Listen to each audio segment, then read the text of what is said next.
Hey guys, I'm Sydney Mary, the founder of Retired College Athletes, and I want to bring you into the series I'm calling The Panel. I sat down with a few friends of mine and retired college athletes, and we talked about a lot of things from body image to recruiting and everything in between for college athletes. I hope you enjoy the series. It's a fun one. Be sure to like, subscribe, and hit the bell notification below. And if you hear something in this that you like or that resonates with you, be sure to comment.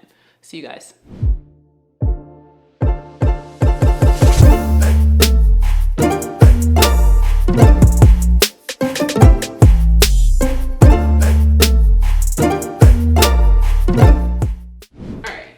Guys, thank you so much for being here. Of course, we're super familiar with each other because we all grew up going to the same AAU program, which is awesome. And so today I just kind of want to run through a lot of our experiences that we had while we were in college and even before. So let's start with our first big recruiting experience. Like, what is one memory from recruiting that you just think of whenever you think of recruiting? What about you, Cassidy? So my earliest memory was whenever I was like in the 8th grade, and I got a letter from North Carolina, and I thought that I was so cool because I got a letter from North Carolina, but it was like, knowing now that that's just, I'm on this giant list where they just are like, okay, this person is a camper, and they're gonna pay us to like come to their camp and everything, but I was like, oh my god, Dad, like, I got a letter from North Carolina. So, like, looking back, I think that kind of was true to my whole experience because for me it was like all about being realistic, which is so funny because my first letter was from North Carolina and I was a mid-major Division I basketball player. So I just remember being like so excited, and looking back I'm like, girl, why were you that excited? Like, for a letter. Did you start like that, Katie? Yeah, I mean, I think we started keeping a binder of letters because I just started getting so much like classic mail, standard that they send out to a huge list. Yeah. So I started keeping them, and then I started really liking the ones where I saw actual handwriting on it. Yeah, you're like, oh, special. Right. So if I saw some handwriting on that, I knew that it was more than just the classic mail out. Yeah. But yeah, really, I mean, the biggest thing is when I started talking to coaches, then I knew that they were actually interested, whether that was assistants or the head coach. But yeah, just really, I remember having to like schedule calls. Like, I have to remember to call this coach tonight. I mean, because they couldn't call you, I'm sure, at that time, and so it's they like, can text now though. So yeah, that would have been cool. Oh gosh. Didn't have any of that. Yeah, what are your thoughts on that for like the kids these days? Like, is that too much? Well, I mean, I think a lot of the kids, they don't have like they're very uncomfortable speaking on the phone for so many of them, and so they do prefer texting. But then I think it's difficult to get to know kids that way. But I mean, I guess it's more comfortable for the kids, so we'll be okay with it. Right, right. How was your like recruiting process? Much like every aspect of my recruiting process, it was not normal. But yeah, I can remember getting like letters, questionnaires, the questionnaires where you're filling out, your entire life. But yeah, I came to basketball pretty late, so I didn't even know what to expect. But yeah, just getting things in the mail is my first memory for sure. Yeah, I think that was the same for me. I got stuff in the mail. I do remember going to camps though, and that like skyrocketing my career. I went to the North Carolina basketball camp for like 4 years straight, and actually got offered in 8th grade not from the camp, but like they saw me in camp, and then later at an AAU tournament, it was actually the deep stuff. I'm not sure they still have it at UNC and stuff, but like that's when I was offered, and I just thought that was like such a whirlwind of a process. Like I don't think my recruiting process was. I think it's what people would think is like normal, like what people think of in recruiting, where it's like coaches are interested, they reach out, you get an offer, and it's like, okay, we're moving on. But in reality, I don't think that's what it's like for everybody. It's a little bit more of like talking to them, like really building a relationship, all that stuff. And so when you ended up going to Samford, like how was that process for you? Was it like they were just really interested right off the bat and they offered you, or what was that like? So my recruiting process, like you briefly kind of showed, it was like anything but normal. So I mentioned this to you a while ago, but whenever I was a sophomore, I committed to the University of Louisiana Monroe. And I committed like super young, and I committed because I was like in love with the coach. She was amazing. She believed in me. Like, I did not care that it was 8 hours away. I didn't care that their colors were like a horrible mustard yellow. Which matters. It matters. Oh, good. You have so many clothes from the schools, and if it's orange or like, I don't know. Yeah. So, I Maybe committed. yellow, I think they are. Yeah. Or something like that. Gross. I'm Yeah, kidding. gross. No, yeah. But, yeah, I committed there, and long story short, she ended up retiring because she was a little bit older. And so then, like, whenever you commit at such a young age, you kind of, like, cut off your recruiting. Mm-hmm. So whenever I had to open up that recruiting, like, back up, like, as a junior, I was kind of, like, feeling the pressure, you know? Right. But I grew up in Hoover, Alabama, so Samford was always like kind of familiar to me, and I knew it was a level that I could play at. I knew that the coach like had some interest in me, and I had a really good tournament in Raleigh, and then they ended up offering me. But yeah, it was like a really weird like path to get there, but everything happens for a reason, and I think that I ended up there for a reason. Yeah. So yeah. And you committed early. Like, what advice would you give? Because, like you said, it cuts off your recruiting process. Like, Right. coaches respect, even though you haven't signed, they kind of respect that you're just going to be going there. Unless you decide to decommit, then they get more interested. So, Right. what advice would you give to girls now? Don't commit early. Don't do that. Like, I'm a very emotionally driven person, so whenever like I saw how great that coach was, and I felt like she gave me all these great feelings, I felt confident, I felt like I could make an impact, I thought that I was going to be taken care of, so I was like, this is where I want to be. And that's a very big decision of me to make whenever I was sophomore in high school, like 15 or something. So it was like, I definitely should have, like similar to your, whenever you made your decision, I should have given it way more time, because like there's a big difference between a sophomore and a senior. Completely. So like just like emotionally mature, and your body changes, you can get hurt, like there's just so many things that can go into it. So I definitely would give the advice of like, enjoy the process, like evaluate all of your options, like look deeply into things, talk to your parents, talk to mentors, talk to whoever, so that you can make, at the end of the day, like a really sound decision. Yeah. Like give yourself the best chance of making the right decision. And take your time. Like, Yes, absolutely. I think sometimes the girls get caught up in the thought process of like, sometimes coaches will pressure you. They're like, okay, well, we only have this spot for so long. Right. And I honestly, like, if that's your only option, don't. Like, just don't do it. Yeah. I'm not sure that it's a hard decision to make when you're that age. What you want then is probably not going to be what you want when you're a senior in college, and you're still going to be there. And so if someone's pressuring you to make a decision sooner, and that's your only option, I would actually err on the side of just like not doing it and just taking your time. I think Take your it's time. super important. Well, even to that point, like the coach retiring, like, I mean, you have to like ask the questions about like, how long do you see yourself here, right? Like, just because you love that person and what they're selling you. Yeah. I mean, coaches lose their jobs every day, you know? And Like, you have to interview them as much as they're interviewing you. And I absolutely. think that's a big thing. But you don't know how to do that when you're 15. Right. No. And nobody tells you how to do it, That's going to be their job to the rest of their life. Yeah. Well, and they're parents are just normally like very excited about the process too. Mhm. Like if your kid is getting recruited by like big schools, so it's almost like they're enjoying it too, and sometimes it might be a little bit more difficult to like give your kid like sound advice because it can be emotionally effective to them too.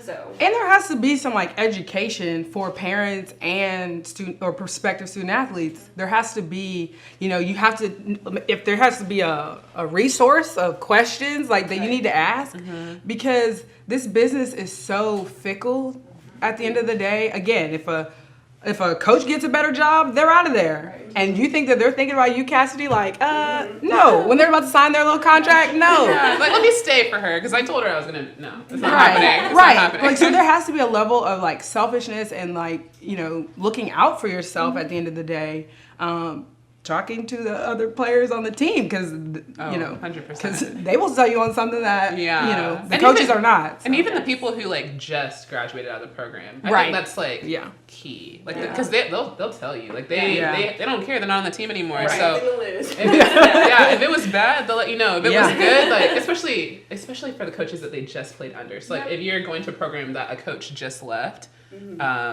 like, go find the new coach's old kids and be like, what was it like to play under them? Because that's huge. Like, you gotta do your research. Yeah. Katie, what about you? How was, like, I know you ended up going to App State, but you had other offers. Yeah. And so why did you choose App State? What was your thought process behind that? I mean, I was very sold. Like, I had a good relationship with the coach that recruited me, which was an assistant. And I think that happens too. Like, I knew the head coach and had talked to her on the phone and stuff, but I mean, this coach came to my house. It felt very personal, and she stayed, and I mean, I was very glad she stayed throughout my process. But really, I think I chose App because of a lot of different aspects besides basketball. Like, I really liked the location of it. I knew I wanted to get out of Georgia. Like, I knew that going in because Georgia Southern was looking at me. But I was a Georgia kid, and I was like, I want to get out of Georgia. But I really liked, I mean, I had offers and looks from bigger schools and different type schools. Like, I had an offer from the Naval Academy, and I was like, man. Why did you not choose there? Oh my gosh. Seems like a clear decision. Yeah. And I remember speaking with my dad, and he was like, if you were a boy, I would have really, tried to push you that direction. And the Naval Academy was beautiful. When I went up there, I was like, man, this place is sweet. And David Robinson played here. Like, I thought it was really cool. But it wasn't the right fit for me. I didn't want to have a job in the military and be a student athlete and try to get an education all at the same time. Because that's kind of a lot. Yeah, it was a lot. But I think it was fit, and I loved App for the fit of it. I thought it was a mid-major. I knew I would get playing time early, and I mean, schools like, I went on a visit to Virginia Tech, and they were telling me, like, maybe sophomore or junior year, and that kind of scared me, because then you go into the what ifs. In terms of, like, playing? Yeah. Oh. I mean, they just said I was a little small, and, all the things. All the good things that they tell you to really bump the team up. Right. But, no, App was great. And the atmosphere of App, if you've ever been to Boone, North Carolina, it's beautiful, and so that just fits my personality, like the nature aspect. I liked that it was in the mountains and all that. So anyways, it was a good decision all around. I think looking back, like, I definitely could have talked to some more people that were there before, but all in all, it ended up being a good experience. Yeah. And good fit for me. Yeah, that's good. You talked about, like, in the recruiting process, having a relationship with an assistant coach. Yeah. Did you have a relationship with your head coach during your recruiting process or your assistant coach? Yeah, so as I mentioned, nothing normal about my process, but yes, I was, most of my communication was with the assistant coach. He was the one coming to my games. But unlike these two, like, my early years of high school, like, were not very involved. I think I took 3 visits overall. I can remember hitting like going into the AAU season my junior year and like hitting the panic button. I mean, I had been on the wrong AAU teams like growing up. Just had outgrown the programs that I started in and would just try to be so loyal to those programs and being the best kid on that team. And I mean, the coach literally said to me one time, well, Keys, if you're not here, none of them will play. And I think, and that finally like woke me up. Like, he's not looking out for my best interest, at the end of the day. So, and more importantly, he told me I wasn't going to go to a school that I thought I was going to go to, which I wasn't going to that school. But the fact that he didn't believe in me, I was like, I'm out of here. I gotta go. Yeah, I'm like, I only need people in my corner. I don't need this in my life. But anyway, so I ended up going to a hodgepodge, random AAU team that went horribly my freshman year. And then No names.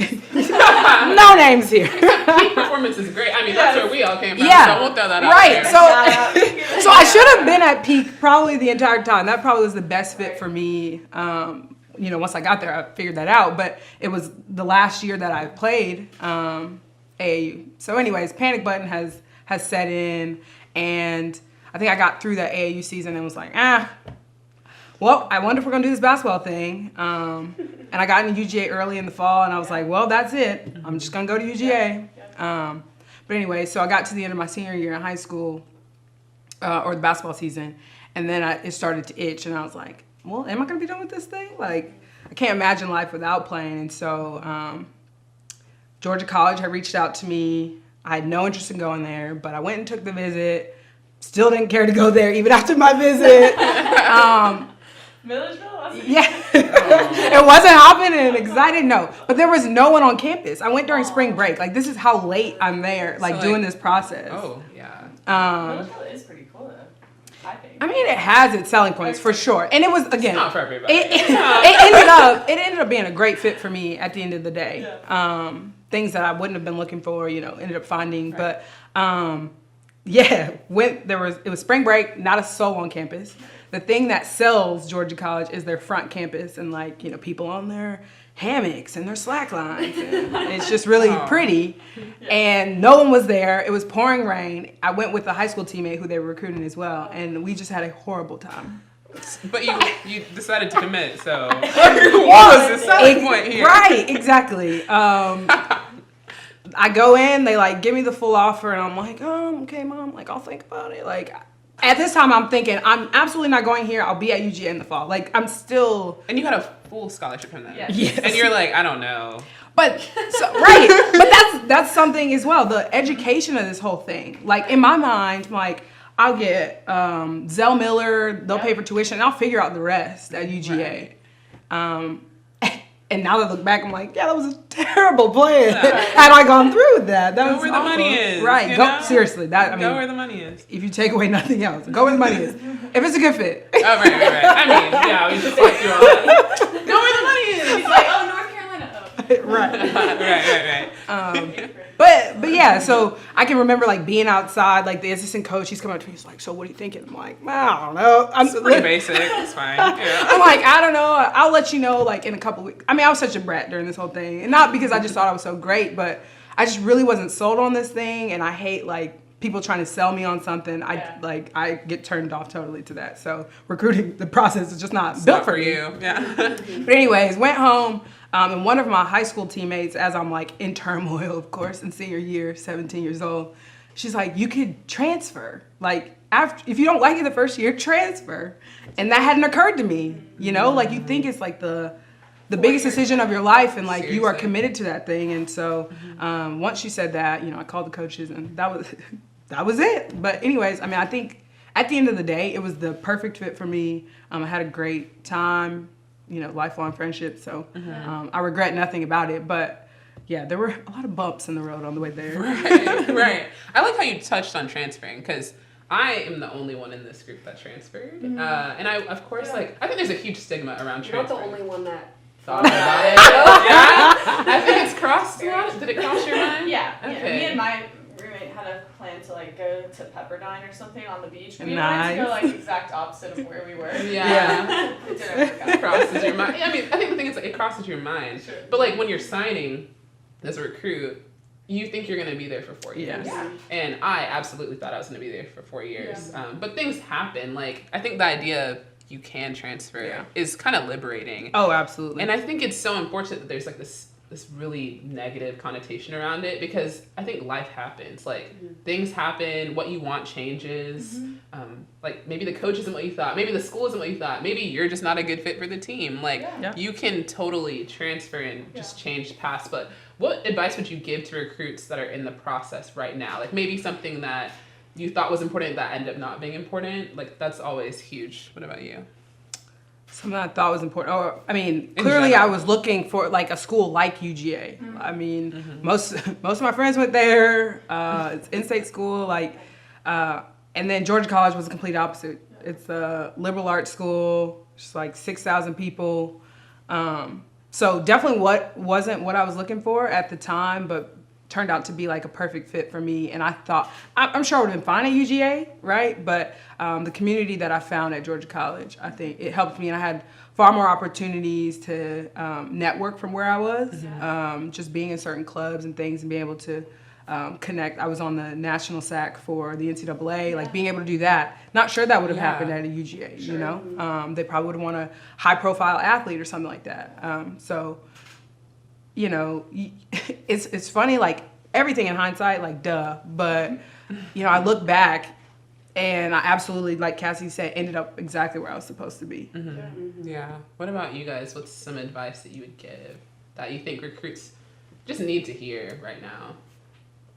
Yeah, I mean, I think like being familiar with the place that you're going to is really important. Like besides the school, like what state is it in? What town is it in? What are the people like outside of just your school? Obviously, I mean, App was attractive to me because it was a bigger mid-major. You know, there's like 18,000 undergrad, and then once you add the graduate school, it's, you know, a little over 20. And so it's a decent-sized school. It's not a 6, you know, because I went to a really big high school, and I wanted to experience somewhat of a big school, but it's not 60,000 like a Georgia. But I think just like learning about the place that you're going to is really important. Like, you know, I mean, App was different in some ways because it is a small town, and once you get outside of the university brings a lot of diversity and it brings a lot of stuff, but once you get out of that, it's not anymore. It's a mountain town in North Carolina, and and if you're not ready for that, you know, it could be difficult for you. But yeah, and caring about the name, I think, is a big thing. I certainly did it.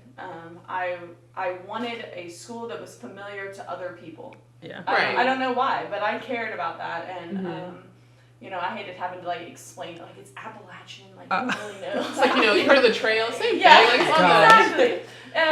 And of course, when you get there, it's familiar to everyone because they live around there, and you know, it's the school. But I think being just not worrying about the name or any of those little things that matter, you know, when you're 17. I think I can vouch for you on that. I think especially it's hard for people who are struggling to be recruited because you want to get to the big name. I think it's also hard for the people who are being highly recruited because it's like the bigger the name, the better the program. You're like, well, I have a chance to go there. Like, why can't I'm just gonna go there? So it's like if UConn comes calling,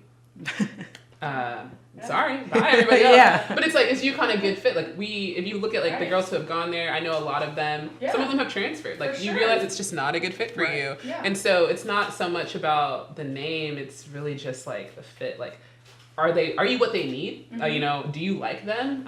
You know, do you work with the coach? That's so important. What about you, Cassie? What advice?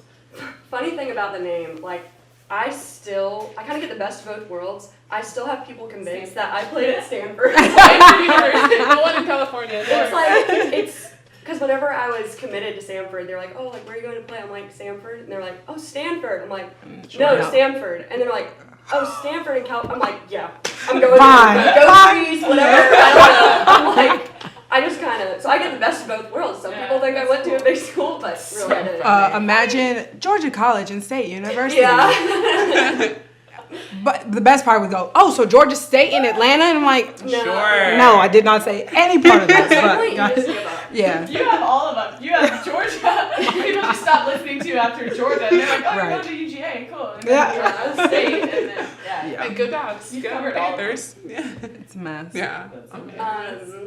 But I think it's important for kids to like look at the big picture whenever they're making the decision, because like I don't care how positive and great your experience was or how negative, like at some point you're going to hit bumps in the road, and it's like, what are you going to have to like be your foundation to stand on whenever things go wrong, and whenever you're away from home, away from your parents, you're navigating that age of, you know, 18 to 21, like it's, you know, like your education. Are you enjoying your classes? Do you enjoy your classmates, your professors? Do you enjoy the town? Like, can you go somewhere like nice to eat, or are there like things Just to do? gas Like, stations, yeah, like if there's nothing around, that would be kind of like a red flag, because it's like, you know, what are you gonna fall back on whenever you start to struggle? Because again, like I don't care how